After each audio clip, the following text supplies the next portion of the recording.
Mrs. Harrow watched Ruth enter the boarding house kitchen just after sunrise. Her dark coat was clean. Her boots carried no mud.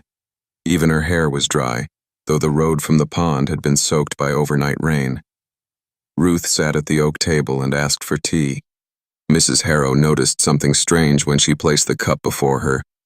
Ruth's reflection appeared in the black surface, but it was pounding against the tea from underneath. The real Ruth struck both fists against a ceiling of dark liquid. Above her, distorted through the tea, the false Ruth looked down with Ruth's own face. Ruth screamed Mrs. Harrow's name, but her voice emerged only as a faint bubbling sound. The imitation smiled and lifted the cup. The real Ruth felt the entire reflection world tilt beneath her feet as the tea rose toward the false woman's mouth. Before the false Ruth could drink, 3 slow knocks sounded beneath the kitchen floor. Mrs. Harrow froze beside the stove. Ruth had described those same knocks after returning from the pond the first time. The false woman lowered the cup and said the pipes were settling. But there were no pipes beneath the dining room, and the third knock came directly from under Ruth's chair. Mrs. Harrow reached for the teapot. The false Ruth reached at the same time. In the polished silver lid, Ruth's reflection moved first. It seized Mrs. Harrow's reflected wrist before the real Ruth's hand had left the table. Mrs. Harrow jerked away. The lid showed the real Ruth trapped inside the curved metal, silently pointing toward the woman sitting across from her. Mrs. Harrow lifted a silver spoon and brought it close to her face. Inside its reflection, the real Ruth appeared no larger than a thumb. Her clothing was soaked, her hair clung to her cheeks, and black water ran from her mouth as she shouted. The false Ruth calmly took the spoon. She bent it until Ruth's tiny reflected body folded with the metal. Mrs. Harrow heard a distant scream from somewhere beneath the table. Mrs. Harrow demanded that Ruth show the scar through her left eyebrow. The false woman turned toward the lamp. The scar was there. Then Mrs. Harrow looked into the window behind her. In the glass, the scar appeared over the other eyebrow. The reflection smiled before the woman did. Mrs. Harrow understood that something had learned Ruth's body, but had learned it by looking backward. The false Ruth gathered every polished spoon, serving tray, and kettle in the kitchen. One by one, she blackened them over the stove flame. She poured the tea into the ashes and shattered both cups against the hearth. With every reflective surface she destroyed, the real Ruth was torn from one doorway and thrown into another. She fell through darkness until she landed beneath the clear water of the upstairs wash basin. Mrs. Harrow entered the washroom alone and filled the porcelain basin. 3 ripples spread across the water. Beneath the surface, Ruth pressed both hands upward and wrote backward against the underside. "That is not me." Mrs. Harrow leaned closer. Ruth's pale face rose beneath the message. Then the washroom door opened behind her without a sound. The false Ruth stood in the doorway wearing an expression of careful concern. She told Mrs. Harrow that grief had made them both imagine things. She said Silas's death had unsettled Ruth's mind, and that Mrs. Harrow was simply sharing her fear. While she spoke, her reflection in the basin reached down and wrapped both hands around the real Ruth's throat. The false Ruth pulled the brass plug. The real Ruth was dragged through the basin drain into a narrow tunnel of black water. Pale adult hands reached from the darkness, brushing her face and coat as she fell. Silas drifted among them with the survey chain wrapped around his chest. "Do not let her become you completely," he warned. Then another Silas behind him whispered, "Help her finish." Ruth emerged beneath the rain barrel in the boarding house yard. Above her, storm clouds had gathered. Every falling drop opened a tiny reflection into the living world. Through one droplet, she saw Mrs. Harrow searching Ruth's bedroom. Through another, she saw the false Ruth standing behind her. A third drop showed the pond's spring eye opening beneath the kitchen table.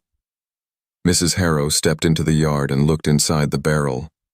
Ruth rose beneath the surface, pressing both palms against the water. She drew the shape of Silas's brass compass, then pointed toward the second-floor bedroom. Mrs. Harrow nodded. Behind her, the back door opened. The false Ruth stood there perfectly dry, while rain passed through her shadow without touching it.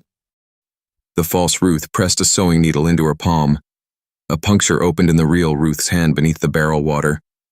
Blood drifted around her fingers.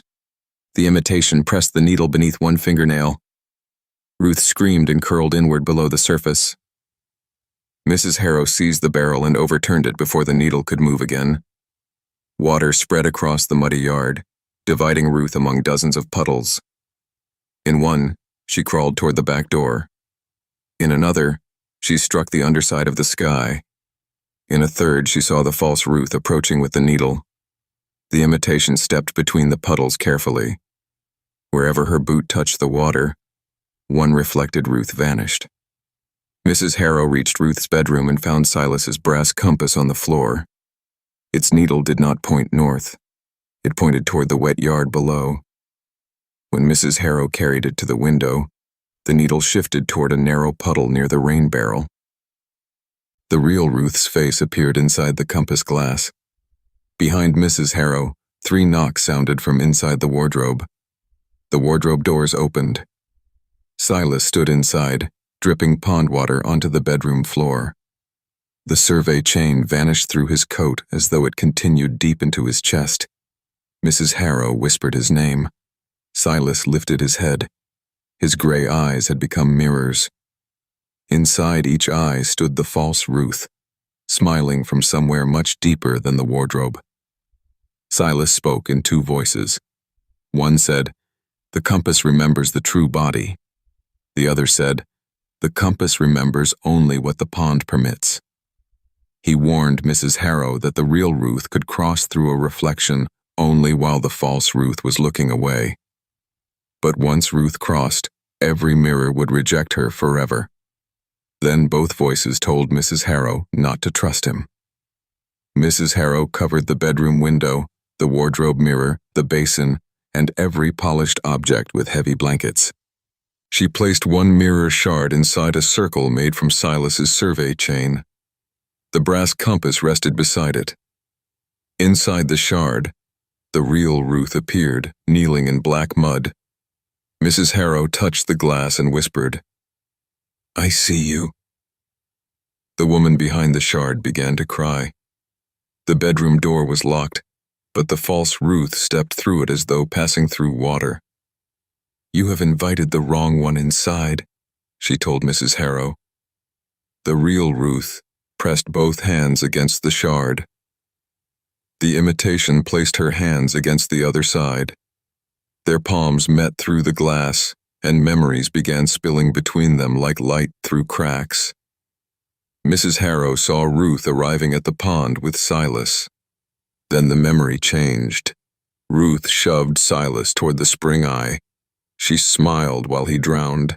She wrapped the survey chain around his ankle and watched the pond take him. The real Ruth shook her head desperately behind the mirror. The false Ruth whispered, "Soon, this will be the only past anyone remembers." Mrs. Harrow asked both Ruths what she had served on Ruth's first night at the boarding house. The false Ruth answered immediately, "Beef stew and brown bread." The real Ruth wrote 2 words against the glass, "Burnt onions." Mrs. Harrow remembered scraping the ruined onions into the stove before serving the stew. Ruth had laughed when she smelled them. The imitation had Ruth's memories, but not the forgotten moments between them. Mrs. Harrow lifted the brass compass and called the false Ruth by Silas's name. The imitation turned sharply. Its reflection inside the mirror shard did not turn with it. For 1 second, the false woman and the image controlling her faced opposite directions. The compass needle pointed through the glass toward the real Ruth's heart. The mirror surface softened like black water. The real Ruth pushed both arms through the mirror. Mrs. Harrow grabbed her wrists and pulled. Ruth's head and shoulders emerged, pouring pond water across the floorboards. The false Ruth turned back and screamed. Her jaw stretched wider than Ruth's face should allow. From inside the mirror, dozens of pale hands seized Ruth's ankles and pulled her toward the darkness. Water spread across the bedroom floor, but it had no depth. Mrs. Harrow's shoes remained dry even as drowned faces moved beneath the boards. Downstairs, every cup filled itself with black pond water. The kitchen windows showed the cracked stone instead of the yard. The stove began breathing like something submerged. 3 knocks sounded beneath every room at once. The pond had not entered the house had entered the pond. Silas's survey chain lifted from the floor. One end wrapped around the real Ruth's waist. The other tightened around the false Ruth's throat. The compass needle spun wildly between them. Mrs. Harrow seized the compass and forced its needle toward the woman she had recognized through the burnt onion memory. The chain snapped tight. The false Ruth's skin split open, revealing black water instead of blood. The imitation's face peeled apart along invisible reflection lines. Behind Ruth's features was no skull, no flesh, and no human shape. Only a deep black opening filled with distant adult faces. Each face belonged to someone who had drowned in the pond. Together, they whispered, "We remember being everyone." The chain dragged the creature backward through the mirror, while it still wore Ruth's smile. The real Ruth fell completely onto the bedroom floor. Mrs. Harrow pulled her away as the mirror shard turned black. The false Ruth clawed at the other side, leaving grooves in the pine boards even after its hands had disappeared. Then the chain vanished into the glass. The room became silent. Ruth looked toward the covered wardrobe mirror and asked Mrs. Harrow not to uncover it. At sunrise, Ruth stood in the kitchen wearing her deep plum coat. Mrs. Harrow poured tea into a white cup. The tea reflected the lamp, the windows, and Mrs. Harrow's worried face. Ruth did not appear. She looked into a polished spoon. The spoon showed the empty chair behind her. The pond had released Ruth's body, but it had kept the proof that she existed. Mrs. Harrow gathered every cup, mirror, spoon, and glass object in the house and locked them inside the shed. That night, 3 knocks sounded beneath the kitchen table. Ruth and Mrs. Harrow looked down. A forgotten teacup sat beneath Ruth's chair. Its black surface showed the false Ruth standing beneath the pond, holding Silas's chain. She was not trapped. She was waiting. Before dawn, Ruth packed her satchel and left the boarding house. Mrs. Harrow watched from the kitchen window, but the glass showed only an empty road.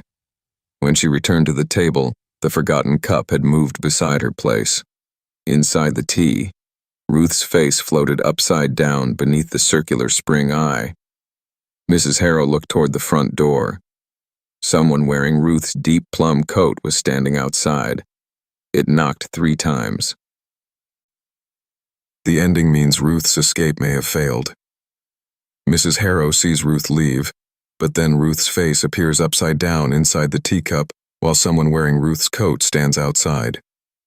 This suggests the false Ruth escaped again and trapped the real Ruth back inside a reflection, or that Mrs. Harrow rescued the wrong Ruth. The final 3 knocks confirm the pond's curse is still active. Thanks for watching.